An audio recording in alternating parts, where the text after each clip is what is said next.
안녕하세요. 조선일보 경제부의 박사기자 방현철입니다. 지금은 생방송으로 보내드리는 방현철 박사의 월스트리트 시간입니다. 매일 아침 8시 시간에는 글로벌 경제의 신호등이자 알람식인 월스트리트의 주요 이슈를 3가지 포인트로 정리합니다.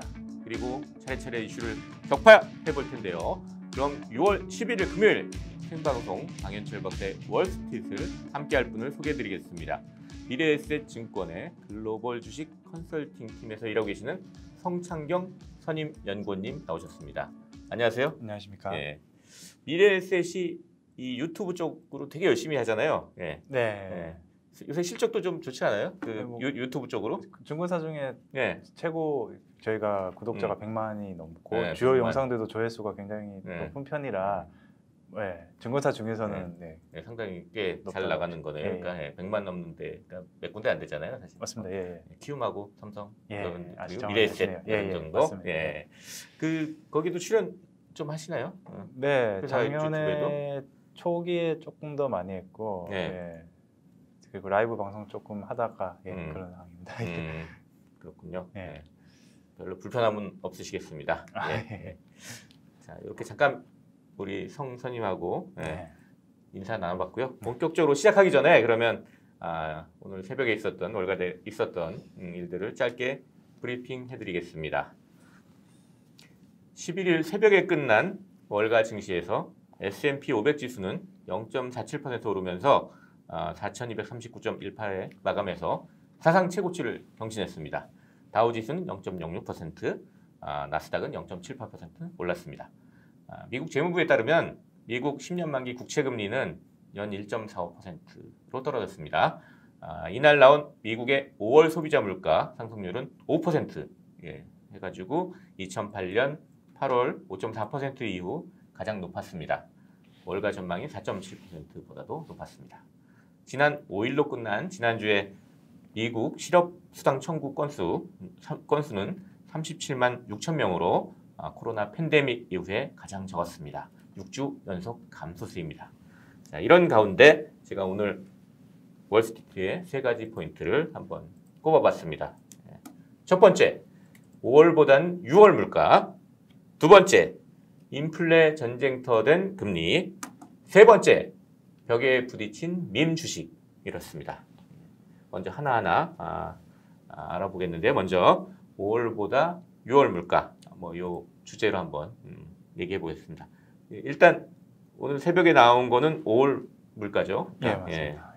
5월 물가 아까 브리핑에 말씀드렸듯이 13년 만에 가장 상승률이 높았는데요. 4월 달에도 4.2% 올랐는데 이번에 5자를 또 찍었어요. 네, 맞습니다. 상당히 인플레 우려를 높이고 있습니다. 우리가 좀 많이 보는 이제 에너지 저기 명목 요 물가 말고 에너지와 식품 가격을 뺀 핵심 물가 이것도 3.8% 올라가지고 이거는 1992년 5월 이후에 가장 상승률이 높았어요. 나온 통계들이 다 이런 게 많아요. 엄청나게 높은 게 나온 거죠. 특히 이제 지난달 5월달 물가에서 좀 특이할 만한 게 이제 뭐 이런 슈퍼마켓 가면 이런 이제 물가 상승률 이런 걸 많이 이제 볼 수 있는데 특히 이제 차량용 반도체 부족고 자동차 생산이 부족하면서 중고차 트럭 가격이 무려 작년보다 29.7%나 올랐습니다. 거기다가 이제 또 국제 유가가 좀 오름세 있죠. 그러다 보니까 휘발유 가격도 작년보다 56% 오르고 이 숫자가 뭐 엄청난 숫자들이야. 그런데 증시는 별로 충격을 받지 않았어요. 심지어 S&P 500은 아까 말씀드렸듯이 사상 최고치까지 올랐습니다. 어떤 이유로 증시는 충격을 받지 않았다 이렇게 볼 수도 있죠.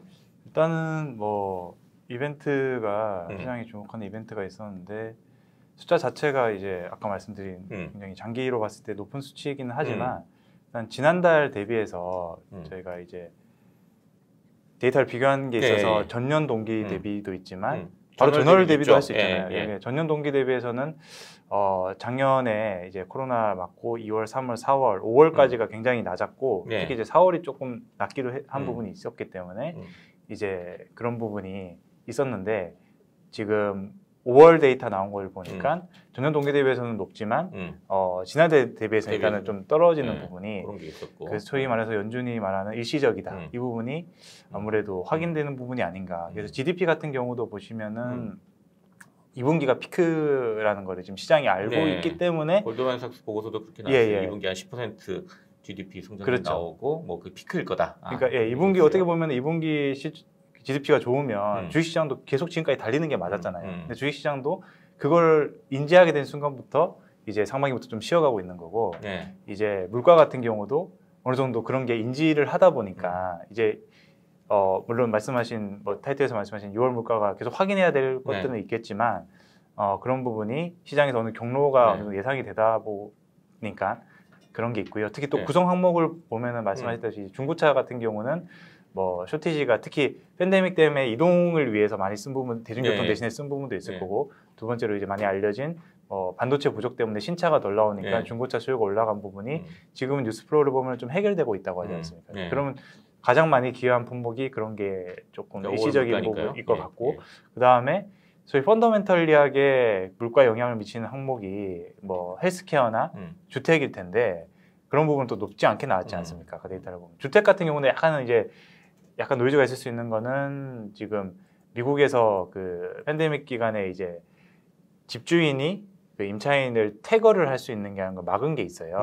근데 그 부분을 이제 다시 하게 되면 태거가 다시 용납이 되고 하게 되면은 이제 임대료도 올라가면서 주택비가 좀 올라갈 수 있는데 그 부분은 지켜봐야겠지만 아무튼 지금까지 나온 데이터를 보면은 일시적인 항목이 크다라는 게 아무래도 시장이 그런 구성 항목까지 확인하면서 거의 뭐 피크 지난 거 아니야 이렇게 하면서 조금 한 게 아닌가 싶습니다. 어쨌거나 지금 미국 정부랑 연준이 인플레는 일시적이라고 주장하고 있는데 이게 계속 어쨌건 통하고 있는 거네요. 그러니까 시장이 통하고 있으니까 이제 증시에는 크게 충격을 받지 않는 이런 모습을 보인 것 같습니다. 실제 뭐 골드만삭스의 스티븐 셔 그 최고 재무 책임자가 오늘 뭐 아침 방송에 나와가지고는 인플레 급등이 일시적이라는 게 회사의 입장 뭐 이런 식으로 또 얘기했으니까 월가에서 대체적으로 지금 연준이 하는 말이 지금 맞는다 쪽으로 일시적이다 하는 쪽으로 가는 것 같아요.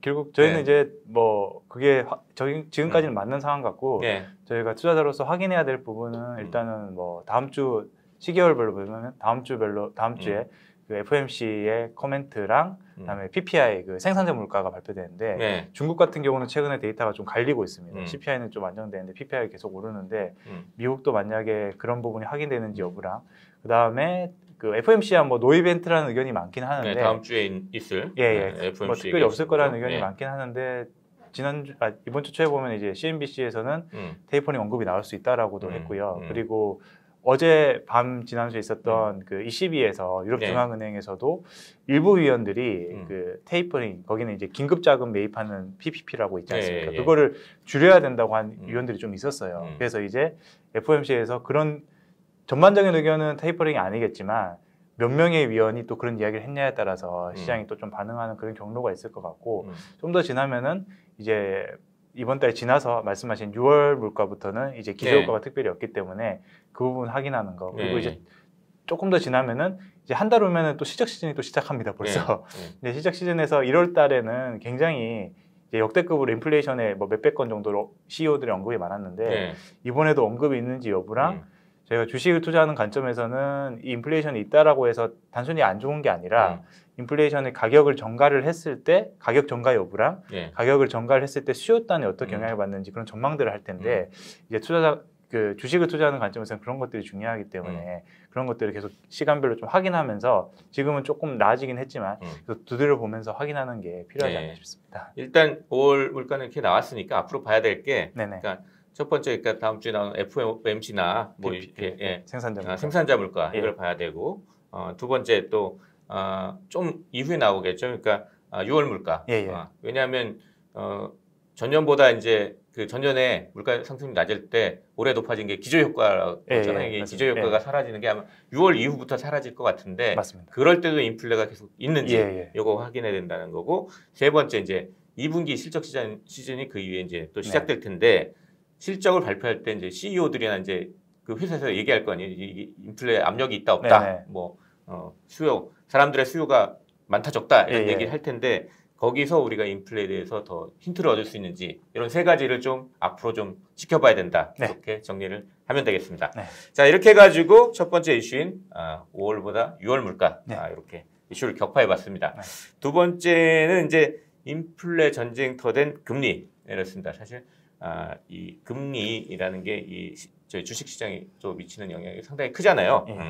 그런데 이제 인플레 우려가 커지면 이제 금리가 같이 올라가는 게 일반적인데 어제 사실 있었던 미국 채권 시장에서는 좀 다른 일이 벌어졌어요. 그러니까 채권 시장 문을 열자마자 이제 저기 물가 상승 올 물가가 발표됐으니까 네. 이제 금리가 올랐죠. 네. 올라서 한 1.53 뭐 이렇게까지 막 이제 오르다가 저기 1.49에서 출발을 해가지고 갑자기 금리가 스멀스멀 떨어지더니 결국은 1.45%까지 떨어졌습니다. 네네. 그래서 이거 뭐냐 이게 또 월가에서 또 여러 가지 또 분석이 나오고 있습니다. 이거에 대해서 아니 이게 금리가 올라야 정상인데 물가가 올랐다고 나오면 왜 금리가 떨어지느냐 이래가지고 이제 얘기가 좀 많이 나오고 있죠. 예. 좀 어떤 얘기들이 있는지 좀 알아보도록 하겠습니다. 예. 첫 번째 아까 사실 그 5월 물가 얘기할 때 좀 사실 좀 얘기했던 건데 예. 아무래도 연준이 이게 물가는 일시적, 인플레이션은 일시적이라고 주장하는 게 계속 시장에 통하고 있다. 이게 저기 증시뿐 아니라 그 이쪽 채권 시장에도 통하고 있다. 제롬 파월이 계속 이런 얘기 하고 있잖아요. 일시적이다, 인플레이션 일시적이다. 이게 통하고 있다. 이게 아주 기본적인 이제 저기 시장에 깔린 바탕일 거고요. 실제로 보니까 어디 TS 롬바르드란 기관에서 나온 투자 노트 보니까 최근의 가격 상승이 일시적이라는 중앙은행의 관점에 도전할 게 없다. 우리는 중앙은행에 도전하지 않겠다. 이런 얘기 했어요. 그리고 말씀하셨더니 5월 소비자 물가에는 우리 같이 얘기해봤듯이 중고차 가격 상승이 상당히 많이 포함되어 있고 또 자동차 보험료, 항공료 이런 것들이 좀 일시적인 게 되게 많이 포함되어 있다. 이런 얘기를 하고 있어요. 또 이거 말고 또 다른 좀 분석들도 나오죠, 월가에서. 어떤 게 좀 있었어요?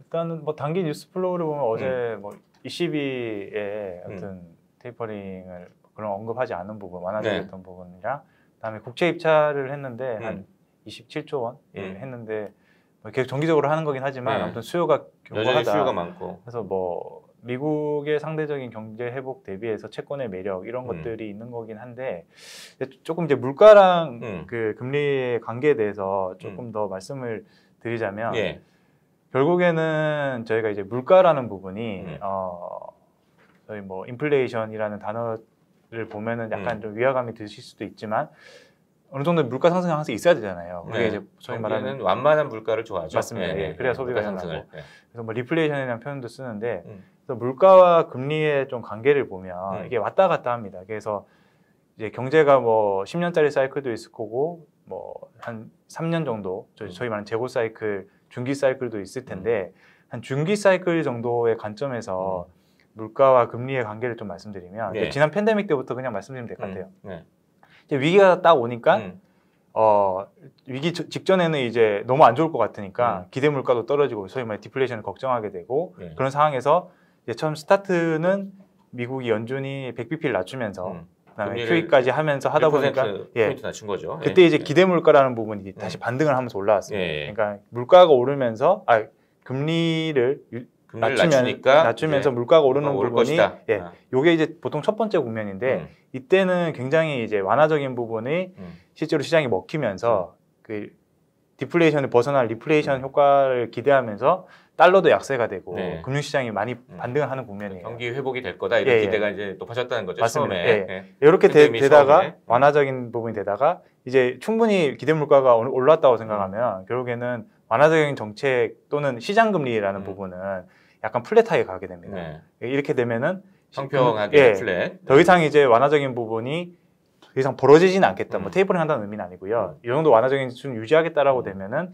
이제 금리가 옆으로 기면서 이 기대 물가의 상승폭이 좀 떨어지게 되죠. 이게 이제 작년 한 중기 이후라고 중순 이후라고 보시면 될 것 같고. 중반 이후 하반기 뭐 이런 맞습니다. 얘기겠네요. 근데 아무튼 그 이제 세 번째 국면을 보면은 아무튼 기대 물가는 계속 오르는 거잖아요. 그게 기울기가 덜한 경제가 거지. 좋아지면 이제 물가는 오를 네네. 거다 이런 기대가 높아지는 거죠. 네, 처음에 가파르게 오르다가 좀 둔화되는 국면이 되지만 여전히 이제 기대 물가가 굉장히 높은 수준이 되면은 시장이 예측을 하는 게 결국 시장 금리는 오르겠네라고 오르게 됩니다. 금리가 오르게 되니까 이제 그 기대 물가 부분이 약간 영향을 받게 되는 거죠. 이게 이제 올해 상반기 부분이라고 보시면 되고요. 3월 달에 1.7%까지 막 금리가 올라가고 뭐 이런 국면 맞습니다. 2월 초부터 해서 한 3월 말까지 4월 초까지 이렇게 해가지고 기대 물가가 한 2.5에서 조금 떨어지면 지는데 이게 금리가 같이 오르면서 시장에서는 이제 기대 물가는 적당히 피크를 쳤고 앞으로 연준에서는 뭐 테이퍼링 하던 향후 한참 뒤에 금리를 올리건 시장 금리는 오르는 이런 국면이 나오고요. 이 현재가 이제 그 다음 국면이라고 보시면 되는데 기대 물가가 떨어지는 게 조금 요새 꽤 됐습니다. 한 달이 넘고 꽤 됐는데 기대 물가가 계속 떨어지니까 결국에는 시장이 완전한 회복 경로에 못 오른다 또는 인플레이션이 충분히 못 일어나는 게 아니냐라고 하면서 시장 금리까지 영향을 받게 되는 거죠. 그러니까 인플레이션 기대가 떨어진다는 거는 워낙 높아가지고 떨어진다는 거지 낮아진다는 낮다는 건 아니죠. 그러니까 그런 부분도 있는데 성장이 퍼지는 정도가 시장에 충분하지도 않을 수 있다는 소위 말하는 우려인데 이게 아까 말씀드린 중기 사이클에서 이거를 쭉 많이 겪습니다. 겪는데 지금은 우리는 1년 동안 이걸 거의 다 겪어버렸잖아요. 그래서 이제 시장이 좀 헷갈리는 거예요. 진짜 이게 원래 3년에 거쳐서 겪어야 되는 또는 이제 더 긴 사이클을 겪는 건데 1년 만에 지금 1년 만에 이거 짧게 다 치고 가버려. 금리도 굉장히 빨리 올랐다가 빨리 오르는 게 되돌리고 해서 이런 부분이 있는데 그래서 시장이 조금 헷갈리는 부분은 이게 진짜로 그 물가 상승률이 떨어지면서 금리까지 낮추게 되는 국면이 오면은 시장이 좀 안 좋아질 수도 있습니다. 근데 이제 그거를 우려하는 시각도 있는 것 같고요. 성장의 우려도 있긴 있는 거죠. 네네, 성장까지 둔화된다. 무조건 회복이다 이쪽만 배팅이 하는 게 아니라 성장에 대한 우려도 있다. 금리가 다시 낮아진다는 굉장히 낮아진다. 여기서 더 낮아지게 되면 오히려 지금 수준까지는 좀 괜찮을 수 있는데 이제 그 경로까지 바라보는 의견들이 있긴 한데 저희가 보기에는 그러지는 않을 것 같고요. 왜냐하면은 일단은 아까 말한 그 기대 물가랑 그 시장 금리의 차이인 실질 금리는 여전히 완화적인 한 0.9 마이너스 0.9 정도로 굉장히 높은 수준이기 때문에 이게 주식시장에도 좋고요. 주식시장도 이제 그런 논란에 있는 것들은 지금 시장을 보면 시장이 어느 정도의 국면에 있는가가 지금 약간 논쟁이라고 보시면 되는데 지금 시장에 올라온 구간을 보면 1년밖에 안 됐잖아요.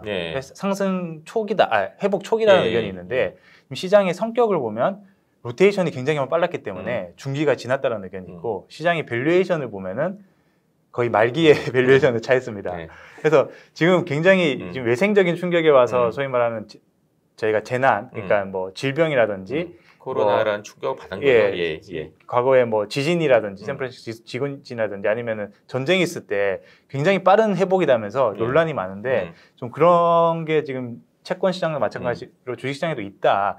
근데 저희도 이 부분도 그렇게 나쁘지 않게 보는 거는 밸류에이션이 높다라고 했지만 지금 이익 추정치들이 굉장히 빨리 올라오고 있어요. 뭐 기업 실적들이 좋아졌다는 거죠. 그러면 밸류에이션이 낮아지겠죠. 그렇기 때문에 뭐 논란이 있긴 하지만 저희 입장에서는 그런 부분을 또 극복하고 갈 수 있지 않을까 그렇게 좀 생각을 기대를 해보고 있습니다. 어쨌거나 지금 이 금리를 지금 당장 그게 이제 막 전쟁터가 된 게 이제 금리 가지고 지금 전쟁을 벌이는 것 같아요. 근데 결국 연준이 뭔가 테이퍼링, 채권 매입 축소 뭐 이런 거 나선다는 뭐 계획을 발표하거나 뭔가 언급이 나오면 시장 금리가 상승할 가능성이 꽤 높은 건 사실입니다. 맞습니다. 그래서 아직은 이제 그게 안 나와서 지금 서로 막 싸우고 있는 건데 이게 언제 나올지 좀 주목해 봐야 될 것 같습니다. 자, 이렇게 해가지고 이제 두 번째 이슈인 이제 인플레 전쟁터 된 금리 가지고 지금 전쟁을 벌이고 있는 여러 세력들의 얘기를 해봤습니다. 세 번째 이제 이슈로 한번 넘어가 보겠는데요. 세 번째는 벽에 부딪힌 밈 주식입니다. 밈 주식 이제 그러니까 이달 초부터 지금 다시 이제 제2의 게임 스톱이다 해가지고 소셜 미디어에서 화제되는 주식들, 밈 주식이 상당히 각광이랄까 화제가 되고 있죠. 그러니까 주목을 받고 있어요 시장에. 이제 그랬는데 이제 어제 그러니까 오늘 새벽이죠. 오늘 새벽에 이 밈 주식들이 또 일제히 또 두 자릿수로 떨어졌습니다. 주가가. 그래서 이게 어떻게 된 거냐? 막 지금 또 엄청 시끄럽습니다. 뭐 미국에서 개미 투자자들 사이에. 뭐 게임스톱 같은 경우에는 마이너스 27%, AMC 엔터테인먼트 마이너스 13%, 클로버 헬스 마이너스 15%. 클린 에너지 플러스 이런 거 마이너스 15% 상당히 많이 빠졌어요. 이걸 어떻게 봐야 되느냐 뭐 이런 거 가지고 한번 좀 얘기를 좀 해보겠습니다. 네. 이게 지금 CNBC 이런 데서 어떤 얘기냐면 1월 달에는 게임스톱 가지고 상당히 상승세를 많이 봤는데 민주주식 하면서 이번에 제2 게임스톱 이거는 생명력이 짧은 거 아니냐 이런 얘기들이 나온다는 거예요. 그래서 지금 자기들이 분석한 거로는 온라인 커뮤니티 지금 레딧을 중심으로 해서 이게 얘기가 되잖아요. 그 레딧에서 화제가 돼서 주가가 뛰기 시작해서 한 9거래일 정도 한 2주 정도 상승세가 계속되고서는 확 떨어지는 이런 모습을 보인다. 뭐 이게 그러니까 길지 않다. 뭐 이런 얘기를 하고 있습니다. 지난번에 한번 나오셔서 이게 요거는 좀 지난 게임스톱과는 좀 다르다. 그 얘기 하셨던 기억이 있는데 어떻게 봐야 될까요? 그러니까 뭐 지금 지난번에 의견은 말씀을 드렸는데 이제 지난번만큼 그러니까 첫 번째만큼 그렇게 세진 않을 거라고 했는데 생각보다는 좀 셌던 것 같고요. 근데 아무튼 SAC에서도 계속 언급을 하고 있고 의장이 바뀌면서 더 좀 보고 있다고 했죠. 그리고 증권거래위원 감독당국도 보고 있다고 좀 얘기했어요. 어제 같은 경우 이제 게임스톱 시작을 발표를 했는데 뭐 컨센은 좀 상회를 하긴 했지만 그거에 대해서 제도권에서는 그냥 뭐 그 정도 수준밖에 안 되고 투자 의견을 바꾸지도 않다 보니까 결국에는 펀더멘탈에 대한 부분이 좀 제한적인 부분이 확인이 되는 것 같고요. 그리고 결국에는 이게 주가가 전에도 한번 공매도 이야기하다 보니까 지난번에는 공매도가 좀 많았던 부분이 이게 공매도를 다시 걷어들이면서 숏 스퀴즈라고 하죠. 그게 하면서 상승을 굉장히 불을 태웠는데 보니까 최근 상승에서 요즘에도 헤지펀드들이 포지션이 있었나 봐요. 그래서 한 6조 정도를 손해를 봤다라고 하는데 기관들이 손해를 본 거죠. 그러니까. 손해를 본 게 이게 직결이 된다라는 거는 어떻게 보면은 그간 숏 커버링을 해가지고 굉장히 가열차게 오르는 국면이 끝났다라고도 해석을 할 수 있을 것 같아요. 뭐 그런 부분도 있는 것 같고요. 마지막으로 보면 사가지고 이제 저기 손실 메꿔야 되는 거를 이제 끝나간다. 해버렸다. 그리고 이제 마지막 보면 결국에는 이제 시장은 먹을 그 수익거리를 찾아다니는데 지금 레딧에 있는 개인 투자자들이 굉장히 투기적인 속성도 있지만 작년 팬데믹 회복 경로에서부터 사실은 스마트한 투자자들, 지원금을 받은 투자자들이 수익률이 헤지펀드나 뮤추얼 펀드는 물론이고 헤지펀드보다 더 높다는 통계가 연초부터 있었는데요. 개미들이 더 돈을 스마트합니다. 그래서 밈을 통해서 한다는 그 행태 자체는 좋지 않지만 스마트한 경향이 있습니다. 근데 지금 보시면 시장 자체가 약간 먹을거리가 없어가지고 밈 쪽에 몰리는 부분이 있었는데 지금 최근 며칠간 보면 앞서 말씀드린 프로대로 금리가 낮아지면서 성장주들의 밸류에이션이 기술주, 테크주 이런 관심이 높아지고 있어요. 성장주의 밸류에이션 부담이 좀 빠지다 보니까 지금 성장주들이 조금 반등을 하고 있고요. 특히 성장주의 가장 천병이거나 밸류에이션이 가장 찼다라고 불리는 뭐 오토테크, 그러니까 그 자동차를 거의 벤처 형태로 하면서 하는 회사들, 그런 회사들이나 또는 저희가 그 소프트웨어 회사들이 그 굉장히 이제 구독형을 모델을 하다 보니까 거의 채권 가치 해가지고 얘네 통계를 보면은 뭐 거의 금리가 1% 오르면 거의 20년 물처럼 뭐 20% 가까이 주가가 빠진다는 통계도 있어요. 그런데 그게 지금 되돌려지고 있지 않습니까? 그러니까 오르겠죠, 또 주가가. 그러한 부분들이 시장이 새로운 먹거리를 약간 포착하다 보니까 레딧에 있는 투자자들 중에서 일부도 그러니까 리테일 투자장의 일부는 그런 것들을 미리 발빠른 스마트 투자자들이 있을 거기 때문에 그런 수급도 좀 영향을 미친 게 아닌가. 그래서 시장의 온기가 약간의 바뀌는 부분이 수급적으로 영향이 있지 않았나 그런 추정도 있습니다. 알겠습니다. 밈 주식 뭐 관심들이 꽤 많으신데 어떻게 될지 한번 또 더 지켜보도록 하겠습니다. 자, 이렇게 해가지고 쭉 같이 얘기를 나눠봤는데요. 이제 월스트리트의 세 가지 포인트를 제가 한 줄 평으로 요약을 해보겠습니다.